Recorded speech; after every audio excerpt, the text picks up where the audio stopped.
Inside the Birds is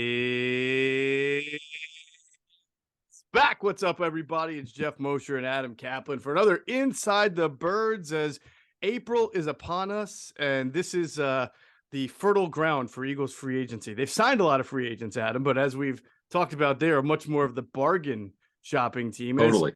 you go into April, it's still surprising. We talked about Terrell Edmonds, right, and how low they were able to get him for as far as a contract term. But if you go, and we'll do this, right? If you go through some of the names of players that are still available in free agency, and they may not be at the top of their game anymore, but what they've accomplished, sort of like the LeGarrette Blunts of 2017, right? They signed Yeah. him in May, I think. There's Mhm. still some good value out there on the free agent market. Now, the Eagles have already signed another defensive tackle, so they've added to the bunch. We'll talk about that. But it seems as I don't know, this new way of thinking in free agency is you get these guys either quickly on their long-term deal and everybody else just gets a one-year deal.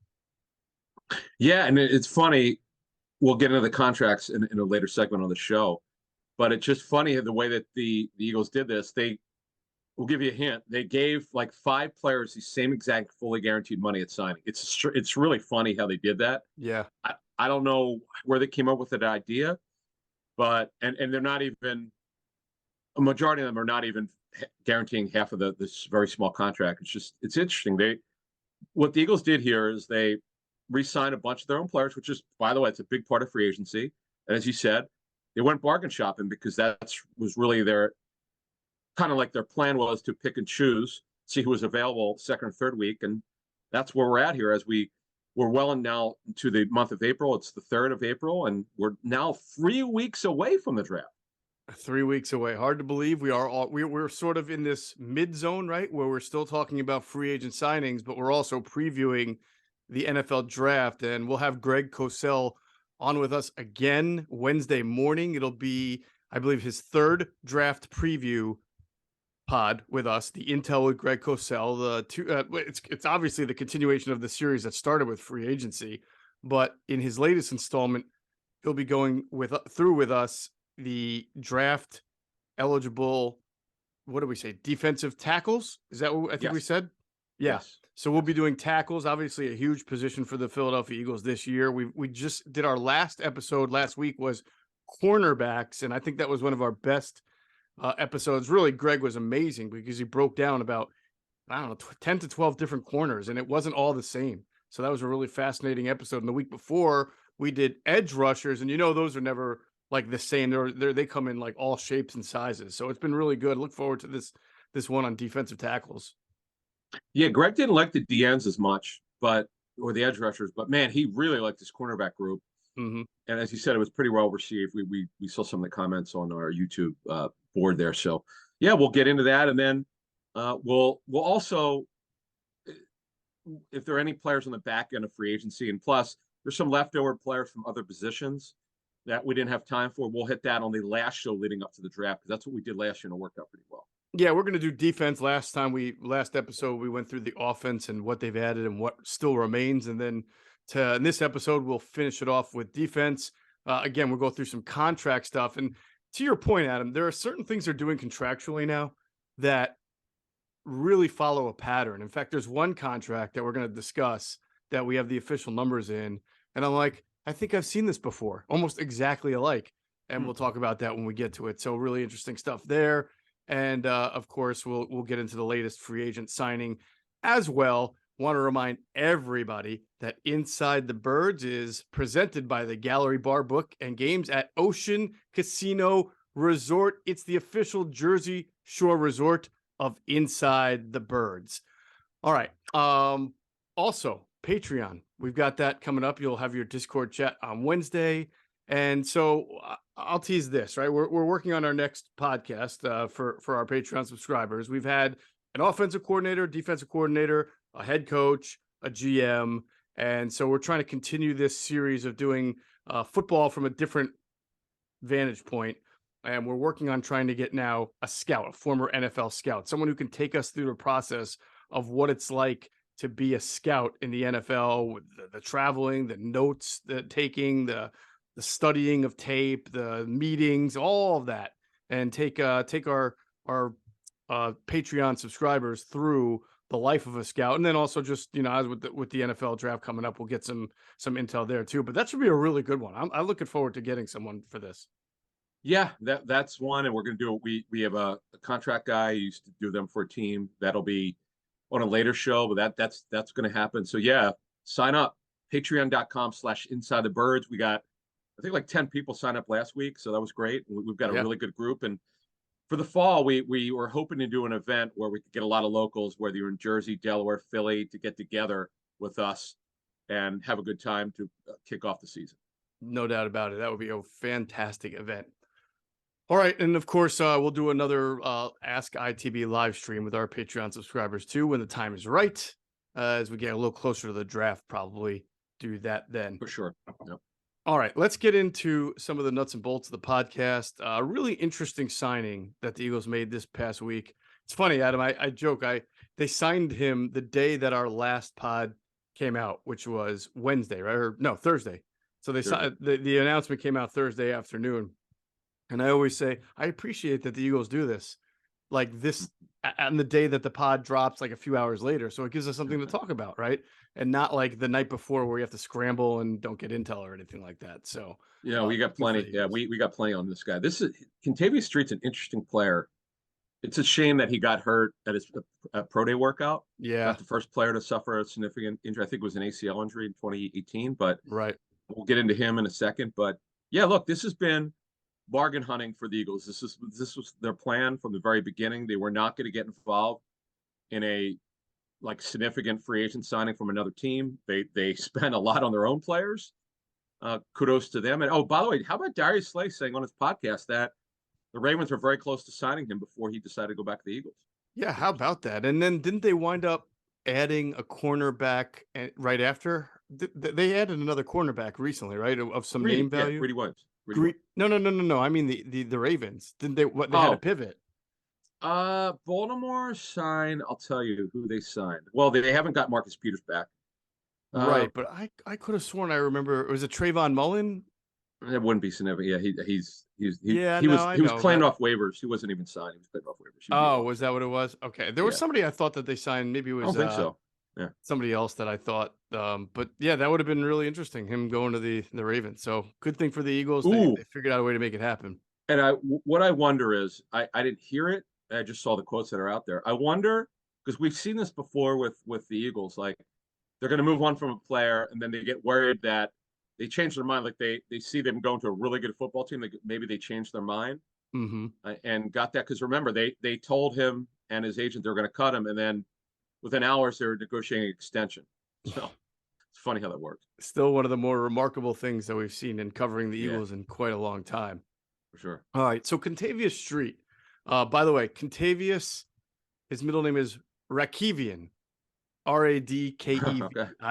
I hope I pronounced that correctly, but I think that's a fantastic name right there. Kentavius Radkevian Street. You remember did you ever see, what was the show?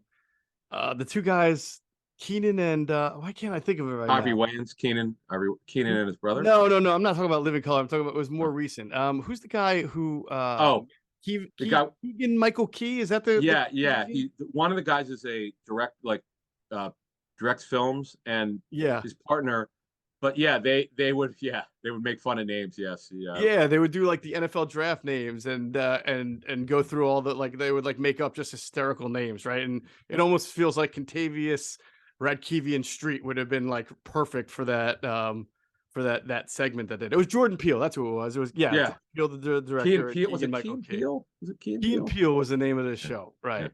Yeah. Good. Sketch comedy type show. Yeah, it was really good. But their NFL draft show was great. And this name many years ago. Perfect for it. Yeah. So Street, like he's a guy who follows in line with what the Eagles typically look for as far as height. Like he's a 6'2", I think 6'3", 288, 290 pound guy, Adam, which is, like they're not changing body types here. They're kind, they've got their nose, their big guy in Jordan Davis. Of course, they'll need some more than that. But then they're whether it's a 5 technique or a 4-eye or whatever, are some guys are still in the same, 280 to 300 pounds, which usually means a guy who has a little bit of upfield burst to him. Now, this Kentavius Street only has 6.5 career sacks.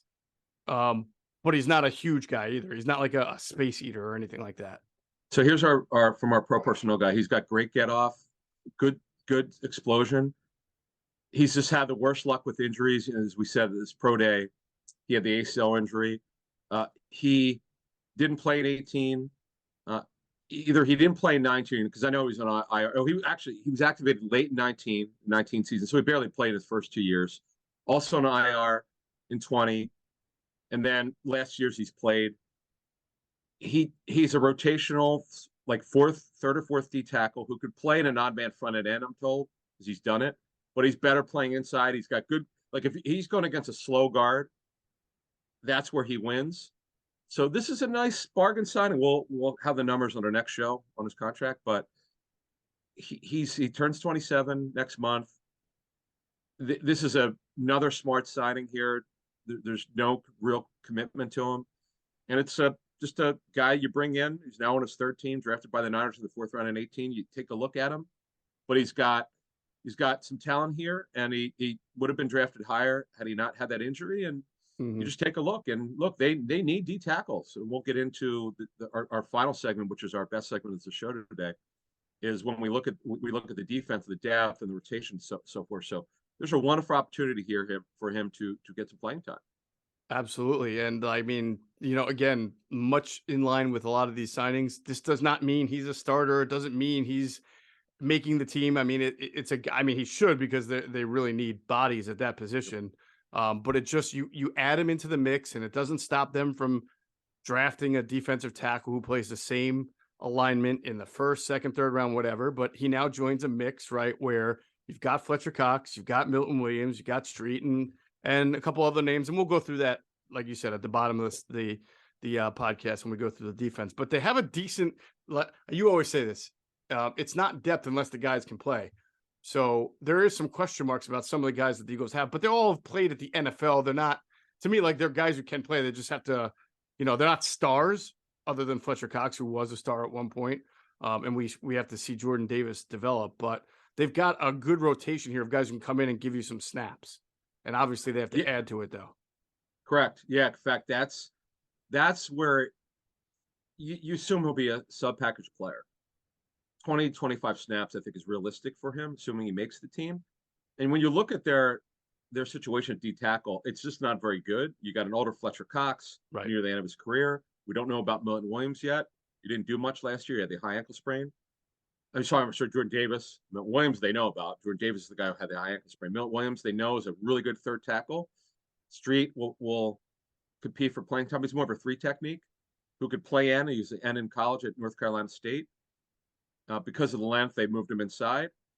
His arm length is around 33, which is not bad. And Tui Pelotu, Marvin Wilson, Noah Ellis, they're all competing for a roster spot. But this had to happen. They had to add another D tackle. And by the way, it's not going to stop them from adding a D tackle to the draft at all. It's got to make the team. But I like the signing. Why not this late?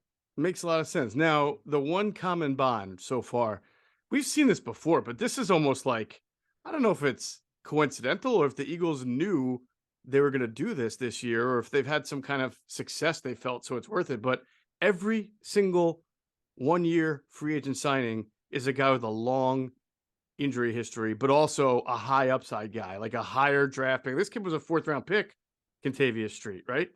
Yes. Greedy Williams was a 2nd round pick. Rashad Penny was a 1st round pick. Justin Evans was a 2nd round pick, I believe, right? Yep. So that's 4 guys right there with a ton of injuries, but also guys who were considered, they were supposed to be pretty decent players in this league. And the Eagles are sort of banking on hoping that maybe 1 or 2 of these guys really work and pan out, and maybe you get something. Am I missing anything else? There was Greedy. Morrow was not. He had the injury. He hasn't had a lot. I mean, he had not the a one lot. that was Right. significant. Yeah, that would be the only one really that didn't. But yeah, you're right. No, that's been the pattern. In fact, we talked about this a couple shows ago. You start worrying about bringing in so many guys who've been hurt. This is not what they've done before, not to this degree and close to this degree. So again, they're on 1-year deals. They're not counting on any of these guys. We're only in early April. They've got the rest of free agency, which extends through the season. They've got the draft. That what you see now is not what they're going to be in the fall, not even close to it. So they'll have more players, but you do worry about if these guys are going to be backups, are they going to be dependable? Because again, they do have a lot of these guys have injury histories. So. Would you say this is, unless this is not a Mariota criticism? too. By the way, Mariota too. Yeah, Mariota. Right. Would you say this is the weakest interior defensive line that the Eagles have had in quite a long time? Yes. Yeah. Without looking right it up. now, just right now. Yes. Yeah, because we don't know about Jordan Davis yet. He didn't really do much. Milton Williams, they kind of know who he is. He's been a nice story of development. Cox is near the end of his career. What do you have? And Kentavius Street is a decent upside backup guy, but again, he needs to make the team. And the other guys are just guys. They haven't. Tui Peloto, we've known that they've liked him, but he was hurt last season. And Wilson and Ellis are undrafted free agents who haven't really contributed. So yeah, you're right. It's a really good point, which we should take further as you get to training camp if they have not added anyone in the draft or free agency. Mm-hmm. No, I get it. Last year they added Sue and Linval Joseph in November, but you can't count on that. And Joseph was a really nice story against the run, and Sue doesn't really have much left, but you can't count on those. Right. And even with the 10th pick, if that becomes a defensive tackle, just like we're talking about Jordan Davis, right? And you can't just guarantee that guy's going to be able to come in and play and impact a game the way you're hoping for when you're trying to be a Super Bowl contender. That's why it's really important for them that Jordan Davis takes a big step forward. We'll talk about that a little bit later in the roster examination, but they really, really need him to take a huge step forward this year. And when you pay a quarterback, as they're about to do, you really need not just him, right? You need your picks to develop. And we have praised Nick Sirianni and his coaching staff in 2 years for finding ways to develop talent, guys like Marcus Epps or TJ Edwards. You got a decent amount out of Kazir White, even though he's a 1-year free agent. They've been able to get some guys developed. Quez Watkins, we may say is disappointing, but for a 6th-round pick, you're not even guaranteed to make a team. So he's been able to get some pretty good talent development, but they're going to have to take it up another level as they move forward here. So what they've done is they do that post-practice situation in OTAs where they have I forget what Sirianni called it. They have this, I'd heard about this from someone else, that they have these post-practice practice sessions or player development sessions. And it's really helped from what I've heard. And I know agents really like it because the feedback's gotten to them. So yeah, like Sua Pet has been one of those guys over the years, particularly the last 2 years, although I know he's cut and brought back, but you just look at all the guys that have developed. It's been a good story. In fact, if you remember, one of the things we had heard when Sirianni came here, he was really big on player development, but we didn't know what that would be or what would look like. But you have to say this staff has done a really good job of developing players. 100%. Look forward to seeing how that continues, or if it continues going into the future. We did say that there has been some decent amount of changeover in the coaching staff, a lot, both coordinators, a lot of the guys in the secondary coaching staff. So we'll have to see how this new staff of people does. But the good thing that we've said is that Nick Sirianni coaches his coaches. We've seen it. We know it happens. He's talked about it himself. So you would expect that would continue too. For sure. All right, go to get your game on at the Gallery Bar, Book, and Games in Ocean Casino Resort in Atlantic City, the official Jersey Shore resort of Inside the Birds. Cheers your favorite drinks while cheering on your favorite team. Get in on a parlay while in the middle of a party. Go for the sports scene and go for the endless screens. Go to the Gallery. Go to Ocean. Go for the win. For more information, visit theoceanac.com. Must be 21 or older. Gambling problem? Call 1-800-GAMBLER. All right, let's talk about some of the contracts. Now, I said earlier in the podcast that the Eagles are starting to do things contractually that look very, very similar, right? The Marcus Mariota contract, Adam, reminds me a little bit, right, from length terms and quote-unquote void years of the one that they gave to Joe Flacco. You remember when everybody freaked out, like, I can't believe you're giving Joe Flacco all this money. Yeah, and it wasn't even that much. It was actually less than Mariota, probably like $3.5 million, something like that. But yeah, you're right. People freaked. Oh my God, how could you pay? We didn't even respond. I mean, Flacco's like a really good. In fact, talking to the Jets about him, he saved their bacon in that Browns game where they came back. They were getting crushed and they came back. Flacco's a good backup quarterback, but that's what he is. Yeah, point of his career. Yep. Mariota, look, let's get into this a little bit more. 1 year, the whole contract's fully guaranteed at signing. It's $5 million, 4-year void, as you said, 3.835 million signing bonus, 1.165 base. I don't know. I don't have the incentive breakdown if there is any, but it's, as I understand, it's a little bit above the average for a backup quarterback, but it's not like 10 million. It's not what Taylor Heineke got. Right. The reason why they sign him is because if he has to play, they could continue to run RPOs. They could run the offense like they want to in terms of the run game, but he doesn't throw it nearly as well as Hurts, obviously. And you talked about it when they signed him, and it's 100% true. He struggled mightily last season with the Falcons. He didn't get benched because they wanted to go to Ritter. He got benched because he wasn't playing well. That's the fact. Yeah. So Yeah. physically, he's had a lot of injuries, but he's an athlete.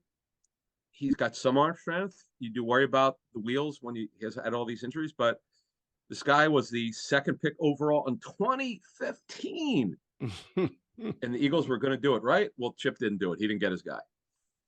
He did not get his guy. Everything you said is true. He can come in, he can run the offense, he can run RPOs, he can, give you that kind of flexibility that you don't have to change up in your preparation throughout the week with what you do best. But the only thing I add to that is, can he do any of that well?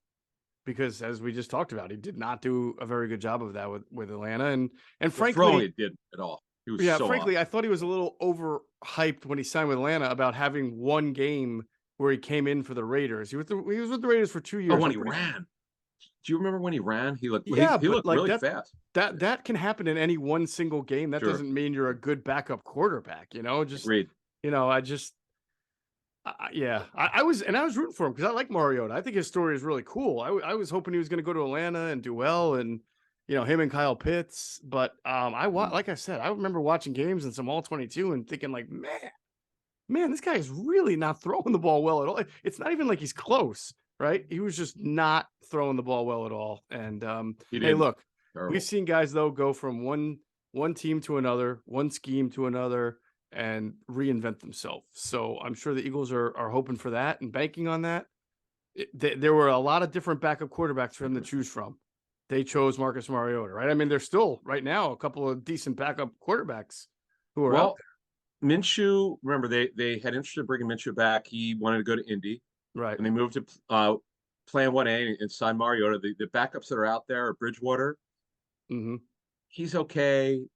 You can technically run RPOs, but Mariota's a better athlete. Right. Joe Flacco's still available. Matt Ryan looks done. He was awful last season. Brian Hoyer, from what I understand, the Raiders are interested in signing him. Blaine Gabbert's out there, who could throw, but it seems when Gabbert plays, he's the kind of guy who looks great in practice. Once he gets in the games, he struggles. Yeah. Trevor Siemian, who the Eagles know, they've gone against him. Yeah. Mason Rudolph, and that's about it. The backups. Yeah, funny that Mason Rudolph, man, that guy, he thought he deserved a chance to, compete for the starting job last year with both Trubisky and Pickett, and he just was never given a shot. I think he was a little mad about it. Some of his comments in the press were professional, but sort of suggested that he was getting a raw deal, and then he's not even no one has signed him to be a backup yet. Kind of interesting. Not yet. Right. All right, so that's the deal with Mariota, right? 1 year, as you said, $5 million of his contract is fully guaranteed. Every dollar. Yes, every dollar. But it's also it looks on paper like a 5-year deal because it's 1 year with 4 voidable years. So they've spread that money out really nicely. It's just funny on a 1 year. In fact, I remember 2 years ago, I think it was Boston Scott got 1 year and under $2 million. They still did a couple voidable years. It's crazy. So funny. But they didn't do it on, I looked from when I was sent, they didn't do it on Scott's deal this year. So that would be Marcus Mariota.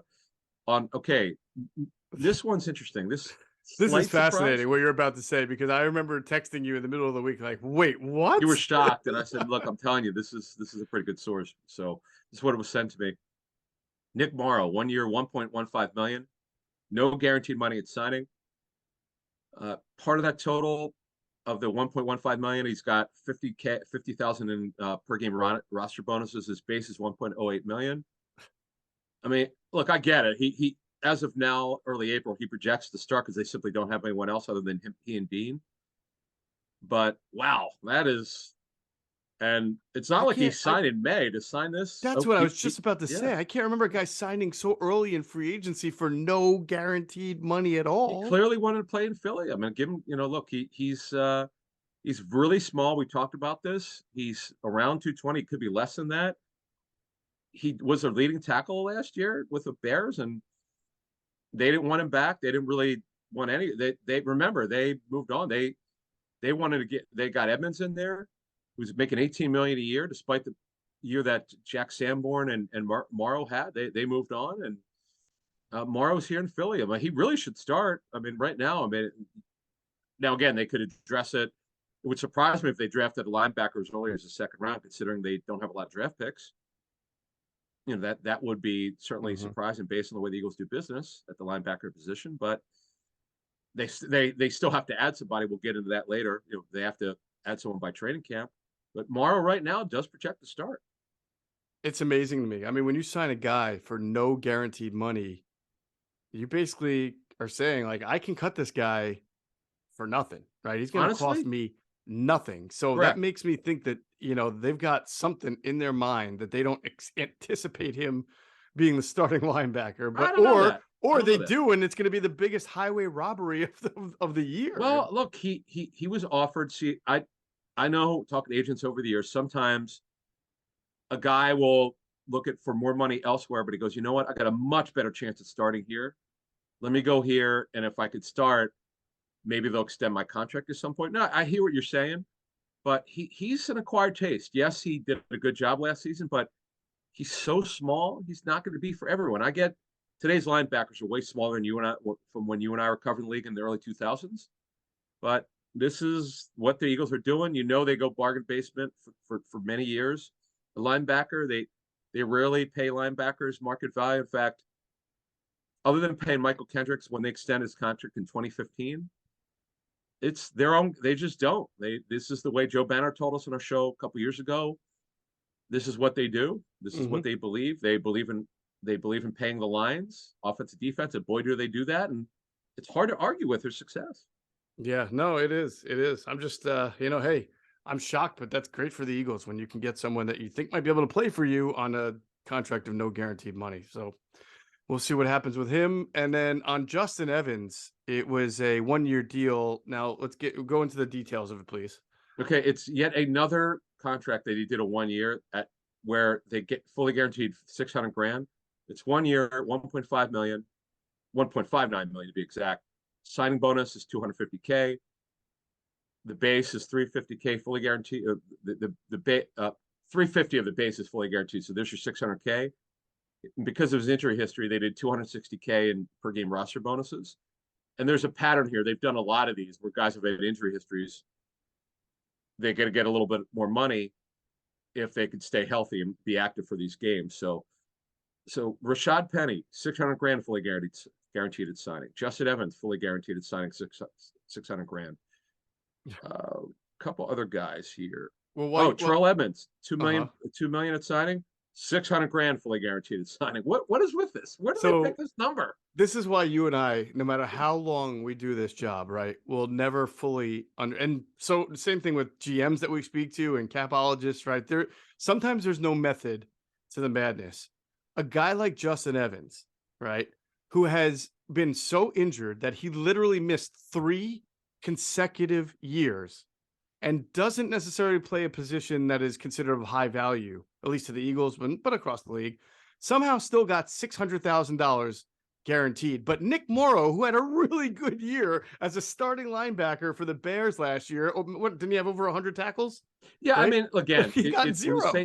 When you say he had a good year, he did his job. The tape, right. That's right. That's true. Yeah, but you and I are seeing it the same way.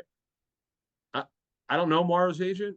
I think his name is Brian Hamilton, and I'm not blaming anyone here. I just for Nic Morrow, where could he possibly go where he could start from? Like the Eagles are so weak at linebacker. Right. We're talking off the ball linebackers, with no one's really proven anything because the 2 starters are gone. Look, it's a great opportunity. Now, Justin Evans, he also has a good opportunity. Same agent as CJ Gardner-Johnson. I feel like personally compelled to reach out to our friend at Sky Motor Cars, Brett, and say, hey, do something with this Nic Morrow guy. He doesn't even have a guarantee. He doesn't have a single cent that is guaranteed. It's crazy. Yeah, it's about an opportunity. So Evans got that, another $600 fully guaranteed at signing. Still less than 50% of his contract is guaranteed at signing. Right. And look, it's bargain basement central for for signing guys from other teams. That's what they did this year because they had some of a cap challenge, but the bigger challenge is really they're saving it.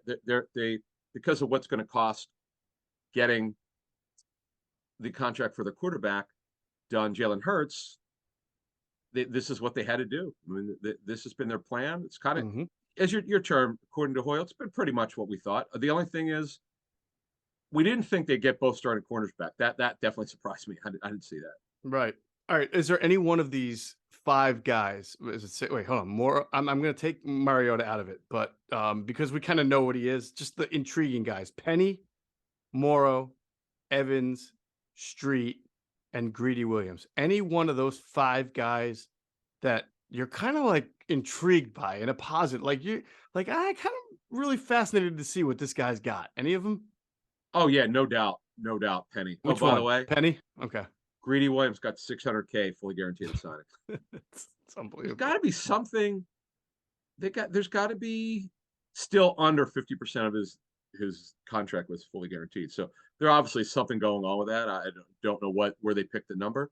Maybe it's like 45%. Who knows? So there's probably Penny, a number there. So your guy would be Penny. My guy is actually Justin Evans. Really? Okay. Only because I know. Look, it's not that I don't think Penny is going to be good, but he's been so injured that I have to even still wonder. Plus, he's in a committee here. Like, even if he makes the team, how much does he get the ball? I think there's a little bit too much. Like, oh my God, Rashad Penny's going to be great here behind this offensive line. We still have to see how it develops. But Justin Evans, same situation. But I mean, clearly easier to get snaps as a safety on the Eagles, where there's almost no good depth there, right? And he was a really good athlete, 2nd round pick. Didn't he set some records at the combine for something? Was that him? I don't remember. In 2017, he was a 2nd round pick for the Bucs. Yeah, he's got a lot of ability. I know a lot of Now you wonder because he didn't play in a game for 3 years. He was on a team over those 3 years, but he didn't play in a game, as you said, for 3 years. You almost can't make up for that. I like that he didn't give up, and he played last year for the Saints, and he played enough where they put him on the field in nickel situations. But man, talk about an opportunity. It's on your point and what we've been talking about in the last couple of shows. There's so much of opportunity for these guys who are coming in on these 1-year deals, but the Eagles can't rest on this. I get it's only April and season doesn't start till September. They've got a lot of work to do. They need, they're not this roster. And I get it, it's not complete. They got a while to go here, but this roster as it is not getting back to the Super Bowl. They have a lot of work. They have a lot of work to do. That is true. I'm gonna have to look that. I thought we talked about Evans being some kind of. He definitely was a great athlete. I remember that. He was an extraordinary athlete in college. I think he was one of those high recruits too. But yeah, all those injuries. I don't know if he can stay healthy. It kind of makes you think like you might have something really, really interesting there. All right. Just trying to tie a bow on those signings, those contracts. We got them all in. So your guy is Penny, my guy is Evans. We'll follow that throughout the off season there. Let's pause real quick to hear a word from our great sponsors. All right. Now we're going to get into sort of the roster reset on defense. We did offense last podcast, so we're going to get into the defense, and we'll start, Adam, with the defensive line where we began, where we always begin, really. And we were talking about this a little earlier on the podcast. Now, the one strength of this team, I don't want to say the one strength, but one thing that remains strong, despite all the turnover around it, is edge rusher. They're going into the year with Hassan Reddick, Josh Sweat, and Brandon Graham as their top 3 pass rushers, which is a lot like last year. And that should be really, really good for them. I mean, that's still, to me, when you look at the NFL, who's got a better top 3? Not too many teams, if any. Yeah, Sweaty is amazing. He can move inside a nickel. Brandon Graham was just really remarkable in that role. You wonder if he's going to play more snaps this year because he was so healthy. I mean, it's an amazing story. Barnett's come back from torn ACL. No one has any idea what to expect from him as he lines up. Now, because the Eagles will stand their guys up because they run an odd man front, we'll see if they played Barnett mainly at DN. We won't know that until we get there, until OTAs. We'll take a look at it. But if you look at the down linemen, it's Sweat, it's Graham, it's Barnett, Teron Jackson, who I believe, wasn't he cut and then he signed the practice squad? Or yes, I think, yeah. and I know they really like Janoris Robinson's length, formerly of the Vikings. Rick Spielman, our friend, drafted him, and unfortunately, he didn't get a chance to see the guy develop. So Janoris Robinson's here, and the guy who will not go away, Matt Leo. Yeah, Matt Leo, he'll be back again. And then really from a contract standpoint, I mean, you still have Sweat for, I believe, 2 more years. Is that correct? 2 more years on Sweat? Josh Sweat is signed for 2024. Yes. Okay, so you got him this year and next year, so you're good there. You don't have to do anything. Hassan Reddick also, he signed a 3-year deal last year, so you got 2 years left on him. So most likely, if he has another good year, then maybe you're talking extension after Tell you what, this year. I'll tell you what, I would actually, it would not surprise me. Let's say he's having another remarkable year. Would it really surprise you if they approached him and his agent in November around Thanksgiving and say, hey, listen, because here's the thing. His cap number in 24 is a massive 20.477 million. So, and now it's great for this year. I mean, it's only 6.8 million. His base is low, but they might want to beef up this year later on if they have the room. Obviously, they got to work through the Hurt situation, but man, that cap number is super huge at 20.477 million. 24. So you're saying like sort of restructure it and move a little bit more money into this year's number, which is kind of low if they have the space.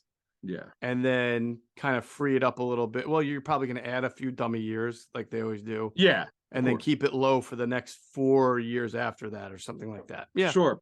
Because remember with Slay, we said, what was the cap number? Was it 24 million before they just did this extension redo? You know, yes, Slays? it was. Yeah, it was 24. No, 17, right? No. Before no, they you're did right. You're right. Before it was 24, right? And remember, we said a year ago at this time they're going to have to do some of this contract. We had no idea craziness of that situation. I'm just looking ahead at these cap numbers next year. We like to do that. We'll probably do this in June where we do a contract show, folks. If you know our show, we go through probably a dozen or so contracts. Sometimes they're more, and we go, okay, this is the situation. They got to look at this thing, and that's yeah. I would because Reddick was incredible. Obviously, he was just great in this scheme. And they're running Fangio, we're told. It's the only difference is each Fangio disciple, they have their own little tweaks to it, how they'll do it. But there's no question he's a stand-up pass rusher. That will not change. That is correct. All right. There's plenty of opportunity here to add. However, I believe that when you've got Sweat, Graham, and Reddick as your top 3 edge rushers, and like you said, we'll see if Barnett can play a few snaps this year coming up. Doesn't feel like you need to, if you're the Eagles, take pass rusher first round. I mean, if there's one there that you love, you go for it because who cares, right? You just take great players, but it doesn't feel like they have to. Again, they put themselves in this position a lot that they don't want to ever have to feel like they have to reach for a player at a position. They have depth here. So the challenge is because they don't have those mid-round picks. This is on your point here. So yeah, do they have to take a DN the first round? No, but they're going to have to add an edge rusher at some point. They have to because Graham is on a 1-year deal. You've got Reddick and Sweat and Graham on a 1-year deal. So after that, you've got guys Barnett ACL, who's really not a good pass rusher, better run defender, and just a bunch of backups. Patrick Johnson, Kyron Johnson. I'd like to see in terms of pass rushers. We'll get to that position in a couple minutes here. They definitely need to add another one. Mm-hmm. But I agree, it doesn't have to be in the first round. What do you mean by having Reddick and Sweat, though, on a 1-year deal? Because they have 2 years left. I mean, yeah, you might want to do something after this year, but those guys are... But what I'm saying is, what I'm saying is Barnett, you've got Reddick and Sweat. Yeah, I'm talking about Graham. I'm sorry, Graham on a 1-year deal. Gotcha. Okay. Yeah. Okay. Yeah, no, definitely got to add. All right, so we talked a little bit about defensive tackle, right? And this is sort of an interesting group because your top 3 of Cox, Davis, Milton Williams. Milton Williams has played well in his role, although we've talked about him sort of how the organization views him as a good rotational tackle. Not sure if they view him as a starter, although he'll probably have an opportunity to compete for that. Then you brought in Kentavius Street. It's a nice little top 4. But don't forget about Marlon Tuipulotu. He did not particularly play well last year before going on IR. He had a couple of good moments. I think they'd like to see a little bit more development out of him as well. But that's where we talk about this mixed bag of guys who have played NFL snaps, and Marvin Wilson, who Greg Cosell liked his tape, but the Eagles didn't for whatever reason. They didn't give him more Well, snaps. no one did. He after wasn't drafted. Yeah. No, I'm talking about this past year. Greg liked that game he got into. Oh, he did. Yes, he flashed. Yeah, Yes, and Greg yes. thought In he fact, played well, and the Eagles didn't play him. it surprised me that I was just going to say that after that game that Greg talked about, we looked into it, and maybe they didn't see it the same way Greg did. Maybe they didn't grade it the same way Greg did, because they needed, because of Davis's history, I mean, because it was high ankle sprain, they needed someone else to sort of get in that rotation, and he didn't do it. You're right. That surprised me. I didn't, and I know Ellis was coming off with some type of injury, but this is why when we look at D tackle, they definitely need to add one guy before training camp, whether it's the draft, as you said, first or second round, whether it's if they could trade down the first round and get a third rounder, extra mid rounder to add to that group, but they definitely need to add somebody. Whether it's a DN/D tackle, another guy like Milton Williams or Kentavius Street, they really need to look at that. Yeah, it maybe we're misinterpreting it, because maybe it was simply just that they had a chance to bring in Linval Joseph and Ndamukong Suh. Both guys wanted to come. They were willing to play for a cheap veteran. Like, maybe it wasn't as much as we're disappointed with Marvin Wilson, more so than it's just we have a chance to sign two Super Bowl champions who were once really, really good players of their position who want to come play for us. So, maybe like it looked like sort of we don't have faith in Marvin Wilson, we're going to sign these guys, but it may have been just they wanted to add depth. These two guys were willing to play for him. And once you bring those two guys in, there's just not going to be snaps for Marvin, because those two guys are really good depth to have. Remember with Joseph, they brought him in because of the run defense was really struggling. Yep. It was really not good. And they brought him in, and he made an impact right away. Ndamukong Suh was really near the end of his career. He had a couple nice games, but it was really Joseph clearly showed that he could still play. In fact, I wonder if they'll take a look at him closer to training camp, depending on obviously what they do in the draft and the rest of free agency until training camp opens in late July. But again, it's a position before we move to linebacker that they have to address. Yeah, and again, we were critical of him last year, and deservedly so, where they wound up paying the price. But they went into the year without a true backup nose for Jordan Davis, knowing that Jordan Davis wasn't going to play a whole lot of snaps. They thought they could get away with it, but they didn't get away with it. And as you look now, the only guy who's really a backup nose is Noah Ellis, and he's not a shot to make the team, and he's never played in the NFL. I have a feeling, though, this time they will address that depth concern before they start the season. Maybe not, but I would think that they would. Oh, by training camp, I'd be like blown away if they didn't add a D tackle. I mean, they're just right now. Tuipulotu has very limited playing time. Wilson and Ellis do not have any. Milton Williams has done a good job as a backup. Street injury history based on we haven't got the breakdown, but based on the way they've been doing these contracts, he didn't get a lot of guaranteed money if he got any at all. Davis was mostly a non-factor last season. Cosell and other people we spoke with pointed out his issues with technique. And Cox is near the end of his brilliant career, so yeah, they don't really have a choice here, right? So they're going to have to do something by training camp.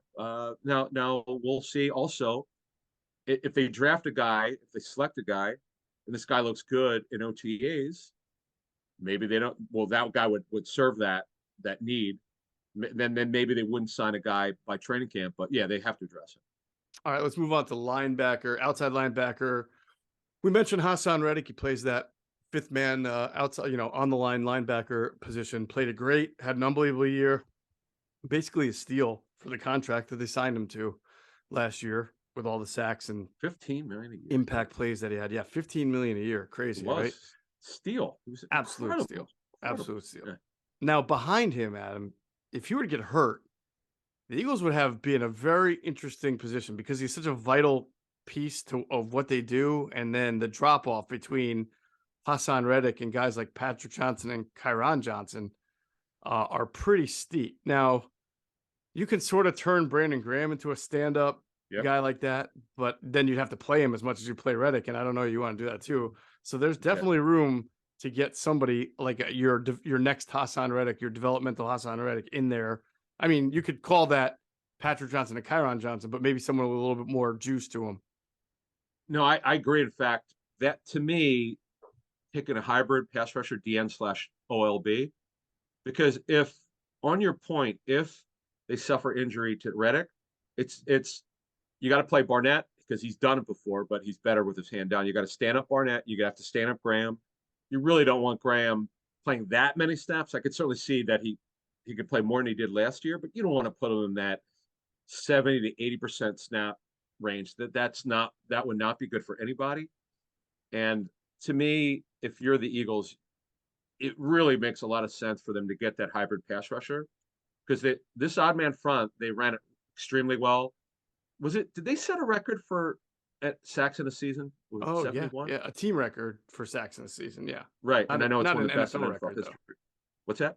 It wasn't an NFL record, but Okay. it was a franchise record. Right, but one of the best in NFL history. So it really Yeah. would behoove them to get another edge rusher, probably more of a stand-up guy at some point. Yes, I would agree with you. Yeah, they really need to do that. They were close. They had 70. The Bears of 84, not 85. It was the 84 Bears had 72 sacks. The Eagles Really, had in 84, 70. was it? 84? Yes, everybody thinks Wow. it's the 85 Bears, Yeah, but it was actually the 84 Bears. Okay. Yeah. Wow. I think that team lost to the Niners in the NFC Championship. Is it the Giants or the Niners in '84? Probably think of the Niners. Either way, in the NFC. We should have asked Jim McMahon when we met him. He was awesome. And folks, if you new to our show, Geoff and I did a series of interviews at the Super Bowl with a lot of celebrity former players. It weren't necessarily Eagles, although he did play for the Eagles, and he told some great stories. I would have loved to have talked about that '84 team. I had no idea that they were that good. Yeah. Well, he definitely said he felt the 91 team, Eagles team that he was a part of, was just as good defensively and would have had, had he not got hurt, right, probably would have had potentially a Super Bowl ring. The first Randall. Franchise if he didn't Randall get hurt. Yeah. Right. All right, linebackers. Let's talk about the linebackers. We've got Nakobe Dean now about to, again, what did we just talk about earlier in the podcast? When you have to move on because you're about to pay a quarterback a lot of money, draft and develop becomes so key. We talked about Jordan Davis. Same thing with his college teammate, Nakobe Dean. This guy has to come in. He doesn't have to be a 3-time he doesn't have to be Mike Singletary. We know he's not that type of linebacker, but he absolutely has to at least play at the level TJ Edwards played at. He's got to be a smart, instinctive, sideline to sideline linebacker, be able to get around blocks. It's going to be hard for him to get off of him, just get around him and make plays at him. He's got to step into that role now. He does. There's no, he has to. He absolutely has to be a starter. Eagles were so flabbergasted when he was available in the third round, because I remember Howie Roseman saying after the draft, he was asking guys around him, hey, wait a minute, was he hurt? Is there something we don't know? It was surprising. I mean, we had some intel. In fact, I think he basically confirmed it when we interviewed him for, when was this, in the spring? Yeah. Courtesy of our friends at Sky Motor Cars. Dean said, look, because we had intel that he was not healthy at his pro day. I think it might have been a pectoral. I can't remember exact injury, because there were rumors that he had some sort of injury, and he was not ready. Didn't have a good pro day. That certainly hurt him. But the guy's super gifted. And the other thing he does really well, he's a great blitzer. I'm so interested to see what Sean Desai does as a play caller here. No, absolutely. And again, there's just it's really important that he can step in and play at a high enough level so that there's not that much of a drop off. We mentioned Nic Morrow. The one guy that I think you and I are both kind of really interested in seeing, because we both heard some good things about him from the coaching staff, or not from the coaching staff. The coaching staff have spoken highly of him, more so Michael Clay, the special teams coordinator. But we have just heard in general that Christian Ellis is a guy that the Eagles like, and he's got a lot of speed, a lot of quickness, good instincts. We saw the kind of impact that he had on kickoff coverage, right? And now he'll get a chance to get in there and see if he can be a starting linebacker alongside Nakobe. I mean, look, these Ellises, man, Luther Ellis, his sons, Caden signed a big free agent deal with the Falcons, and now he's got 2 on the Eagles. It's kind of remarkable. So again, there's a wonderful opportunity here. They're kind of not a lot like, because Sean Bradley's basically a special teams player, and Davion Taylor was cut last year, signed to the practice squad. So you're right, Christian Ellis has a wonderful chance here. In fact, it would behoove them to add a veteran or somebody by training camp. Definitely. Who could compete to push Morrow and Dean. That would make a lot of sense to me. I agree 100%. In fact, This group is, I mean, you look at it now, like you said, Nic Morrow had a good year, not a great year, but he did what he had to do. Nakobe Dean has high expectations, but we haven't really seen him play a whole lot. Yep. And then when you say Christian Ellis and Davion Taylor, who's when he was at Colorado, the linebackers coach for the Eagles now, DJ Elliott was Yep. the defensive coordinator at Colorado, so he had some experience there. Sean Bradley. It's just I feel bad. Eagles fans really had a treat last year at the linebacker spot. It broke a long streak, and you just got to hope that there's a plan here to have may not be the same exact level that you had last year, but you got to have somewhere close. You play these 5-1 fronts or 5-2 fronts, you ask your linebackers to do a lot. Yeah, and I mean, look, the Kaiser White signing, he signed on April 5th last year. He was really a good story. Remember what we said before the season started, folks? We promise you this group will not embarrass you. Like some of the other groups they've had at inside linebackers over the years. We know because the Eagles historically have not invested in the position. And TJ Edwards is terrific.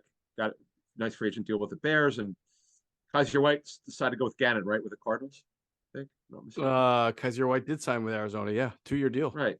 Yeah. So, okay. So now it's the Dean and Morrow show as of now in early April. We'll see what they do. By training camp, they really need to add a veteran. So can you make that same promise right now as you made last year? No, can't do it. No. Can't do it. Can't do it. Cannot do it. All right, we'll get into the secondary in a second. We're going to remind you to check out our friends at PHLSportsNation.com. They are enhancing the fans' experience with their coverage of all Philadelphia sports teams. For the fan, by the fan is their motto. So make sure you check them out at PHLSportsNation.com and on Twitter at PHLSportsNation. Let's also hear a word from our great friends at Sky Motor Cars. Sky Motor Cars in Westchester is a different sort of dealership. All it takes is one look at their Highline pre-owned vehicles that people over the country want and need. Owner Brett Schulter, make sure you don't spend a dime of your money before you purchase the car. Sky Motor Cars allows you to make all the decisions regarding your next vehicle. At Sky Motor Cars, you never have to spend more than necessary. Visit SkyMotorCars.com today or call 610-918-7225. And if you happen to stop into Sky Motor Cars out there in Westchester, PA, make sure you tell them Adam just sent you. You will get a great deal. All right, finishing up in the secondary here. This is like the one spot where we can be like, hey, looks pretty good. Not a whole lot of refurbishing, although, safety's got some question marks. I guess at cornerback, Adam, it feels a little bit better. You bring back James Bradbury. You bring back Darius Slay. Now, do you consider Greedy Williams sort of you were hard on the team, deservedly so, last year for going into the year without a legitimate number 3 veteran corner in case outside corner. Yes, got to make that clear. Outside corner in case there was an injury to Bradbury and Slay. And amazingly enough, there was not an injury to Bradbury or Slay, so it didn't happen. But you're right. Like any one of those guys could have stubbed the toe, and then it would be like, "Uh-oh, what's going on here?" So, do you consider Greedy at least a better attempt at that? Not based on his injury history. He's never, as I understand it, based on the tape, never come close to looking like the guy that he was at LSU. I know Greg Cosell mentioned it. He's got the traits that you look for, no question. He's more of a finesse player, not as physical as Bradbury and Slay, but look, he's got traits, and sometimes guys need a new lease on life. They go to a new team. Eagles have had some good luck with bringing guys on who've kind of underachieved from other teams. You never know. But I just don't like the fact that guys had a big injury history. That's just because you got to win. We said the same thing 2 years ago about Slay. They didn't have a good third outside corner. In fact, that was Zach McPherson's first year. I mean, you keep rolling dice and you're rolling double sixes, but you can't count on that. I would rather have a veteran like, and I know Marcus Peters would cost more money, but just someone who's been there, done it before. Doesn't have to be a guy in his 30s, but look, they could also draft somebody. Wouldn't be a bad thing if they drafted someone fairly early, but the problem is they just don't have enough draft picks right now. So to answer your question, I think it's risky. And then the other thing is, look, Bradbury was a second team All-Pro. You can't count on him playing at that level again. You feel good about it. You love the character. It was a great story to revive his career like he did in a major way. Slay's now 32. You just don't see a lot of guys at 32, 33 at that position playing at a high level. It's very rare. I really do believe they should, if they have their druthers here, they really should address this position pretty high in the draft, but it's sort of a tough deal because they don't have those mid-round picks, and we know how they love dressing offensive defensive line. All right, let me throw some names at you. Is Ronald? You tell me if they're with somebody. Is Ronald Darby with somebody right now? He failed I his thought he was a physical. free agent. He was cut by Denver. He failed his physical, so I don't see Okay, that. well, that's always tough to sign a guy if you can't pass a physical. Yep. How about Rock Ya-Sin? Did he wind up signing with someone? Okay, Rock Ya-Sin has been a major disappointment, to say the least, come out of Temple. He just is not. The Raiders, to this point, have not re-signed him. I like that one. I had not thought about that one. Now, he's young, and he's another guy. Maybe it works. Yeah, keep going. Who else? How about Shaq Griffin? Did he sign with anybody since Jacksonville cut him? No, he signed big. That's a good one. He's the same agent as Reed Blankenship. Mm-hmm. William Jackson got cut. He had a back injury, but what a terrible trade that was, Pittsburgh, with Washington. He never wound up playing for them. Right. Yeah, the good names, man. I wouldn't go with Eli Apple. He gives up too many plays. Yeah, but this is a number 3 corner. Like, sure, all these guys you're gonna give. Well, up no, to, I get it. right? I get it. No, but whoever they would sign. I love the Rock Ya-Sin one. I don't know why he's not played at a particularly high level. I don't get it. William Jackson was a first-round pick of the Bengals, like some years ago. I know he was hurt. They got to do something. Where's that third outside corner who's like shown could play at a high level at least? Or how about PJ Williams? Yeah, he's still out there. I'm not sure what his situation is, but I would take a shot with Rock Ya-Sin. Okay. From what I understand, he played much better earlier in maybe his first or second year with the Colts, and it was completely downhill. So he's not like he's old or anything, but Bryce Callahan's a slot corner only. And he does know Fangio scheme because that's why Vic brought him into Denver. But again, that's not what they need right now. Eli Apple's out there. Shannon Sullivan's out there, but again, he's a nickel corner. They don't need that. Trey Flowers. Trey Flowers could cover the tight end. He's done that. He's tall. He was a tight end cover guy for the Bengals. That's pretty much. Kyle Fuller's older now. Right. Fabian Moreau has been with a bunch of teams. The Eagles know him, obviously. I'm going to get some with Washington and the Giants. But yeah, there's some good call. There are definitely guys out there. Yeah. And in fact, there were more guys out there with some sort of clout than I had even realized. There are some Terrence Mitchell. I mean, there's some names out there of guys who can go in there and give you some snaps. And I don't remember it being that deep in the past, but who knows? I mean, maybe the tape shows that these guys can't play anymore. I don't know. To your point, you can't really rely on Greedy Williams. So why not add another? And Agreed. It wouldn't stop you from drafting anybody. And that's to me, like the ideal scenario is you draft, whoever you want in the first or second round, a really good corner, and that person gets to start off their career. Special teams, probably get in on sub packages, but mostly you're back up outside and will ideally sit for the year and then start by the year 2, or have to play if Bradbury or Slay gets hurt. So look at it this way before we move on here. Let's assume let's go to the Cowboys for a second here. Let's assume Michael Gallup's finally back from his ACL injury. He struggled last season. Yep. You got Lamb as your slot receiver. Cooks could do anything. He could play X, Z, or inside, but he's more of a Z. Brandon Cooks could still play. There's no question about it. And then let's say they have a fourth receiver. The Cowboys have Jalen Tolbert just didn't do anything last year. Fahoko was also there, 5th rounder. No, Greg liked him. But if they're going 4 wide, who's your fourth corner? Or look again, Maddox could run, but he's smaller. I would like a bigger corner. For matchup purposes, you want to have depth and versatility. The Eagles just don't have that at outside corner. 100%. All right, in the slot, listen, man, the only thing that you always have to be concerned about is health. And just like all the free agents that they've signed, Avonte Maddox is a good player. He's a really good slot corner, but he cannot stay healthy. And we talked about that drop off from when Hassan Reddick goes out. If he were to have to go out from an injury, you need like Patrick Johnson or Kyron Johnson to play that role, and there's a steep drop off. Well, we saw what happens when Avonte Maddox gets hurt, and then they have to play Josiah Scott was the guy that they played in the slot, and he got picked on, relentlessly. So I don't know what they're going to do. It feels like this is another area where either they sign or draft a versatile safety who can also play the nickel, which is kind of sort of what CJ Gardner-Johnson could do, but that's, a past story now.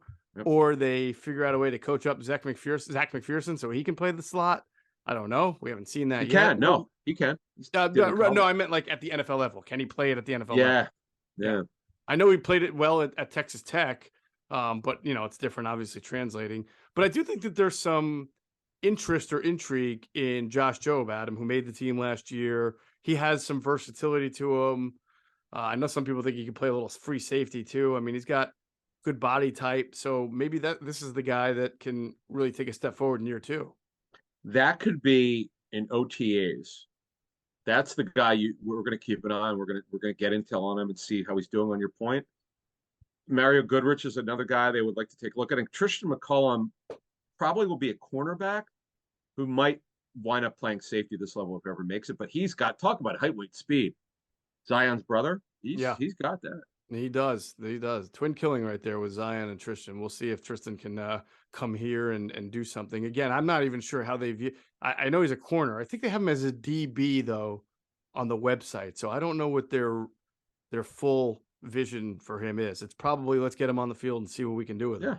If we can do anything. Mm-hmm. All right, at safety, we mentioned it. Terrell Edmonds, Justin Evans, Reed Blankenship, Kayvon Wallace are the top 4, but there's something about Marquise Blair, who we talked about last year. It was a nice, another high upside, off injured or had a major injury guy that you're banking on that might, you're not banking on, but you're hoping that if he can stay healthy and sort of look like the person who was once a, highly regarded, that he can come in here and do something. Yeah, he's got size that we've mentioned this before. The Seahawks thought they got the next star safety. Yep. Their secondary, and unfortunately just a series of injuries. It's a shame. But see, the thing is, the Eagles are not very good at safety. They have guys, yes, but they're not. None of them are A-level, even close to A-level. Correct. Edmonds has never played close to that level. Evans, we just don't know what he has in him. I know he revived his career last year with the Saints, but we just don't know. And Blankenship was a nice story. He's an undrafted free agent, no question about it. We know the coaches love him, but he's a backup. He's just not a good enough athlete. So we know Wallace is a force safety, no better than that. He's not played to the level that Eagles thought he would. And Sasha is a special teamer mostly. And yeah, they're not good enough there. They really could use an upgrade. Is Terrell Edmonds, when you look at this group, forget injuries, pretend all these guys are completely 100% healthy. If you're just asking yourself who's the most talented player in this group, is Terrell Edmonds your obvious answer? No. Evans, well, here's the thing. You said forget about injury. Yeah, forget about injuries. Yeah. Evans, I'm very honestly, Marquise Blair would be, but again, he's been injury destroyed, so his career has been. I just see this as a very ordinary group. It's just I know the Eagles, other than Malcolm Jenkins, this is not. We're talking about in the last 10 years. We're not talking about beat off. This has stayed in the last 10 years. Just haven't really addressed it very much. And Malcolm was a home run, no doubt about it. I'm just not seeing it. I don't. This is not a high enough group. The Gardner Johnson covered up a lot of problems last year. I get that, but you're moving on here, and you're going to Terrell Edmonds, who over 2 years is only going to earn $4.5 million. The league's telling you he's just not that good. Yeah, great kid, but he's just not that good. He's not a good enough athlete. Never lived up to the height, weight, speed workout that he had, and the measurables. And I'm sorry, it's just a very ordinary group. They need to be better there. Yeah, I think it's fascinating that I can't answer for you who I think the most talented safety is. I mean, Marquise Blair is an interesting one because he might be, but we have no idea how those injuries have left him. Same thing with Rashad Penny. Yes, he looks explosive, but now that he's had injury after injury, is he still the same running back who 2 years ago at the end of the year had 5 amazing games? But that was 2 years ago, but what, 4 injuries ago? So it's really it's a group with a lot of question marks, man. A lot of question marks. Yeah, that's it's hard to size up. Yeah, no, I'm and it's not just safety. They've signed a lot of guys, at least 6 guys they've added, including Blair. They've had pretty significant injury histories, and we'll see what they do in the draft here. But it's these next 3 weeks. And by the way, we'll go over their visits. They've had a bunch of we understand. They've had a bunch of the projected first round pick guys coming in for visits already. So we'll go over that. We'll see what the pattern is. Teams usually have a pattern by position of what they're looking at these top 30 visits. Yeah, definitely. We will get into that, and we'll probably talk about that on the next podcast. We'll have more information. Looking forward to it. Until then, you got Wednesday morning, Greg Cosell, the Intel, where Greg Cosell and we'll be previewing defensive tackles for the NFL draft. That's going to do it for this episode of Inside the Birds, the leading podcast in Eagles intel. And as always, we thank you for flying with us inside the birds.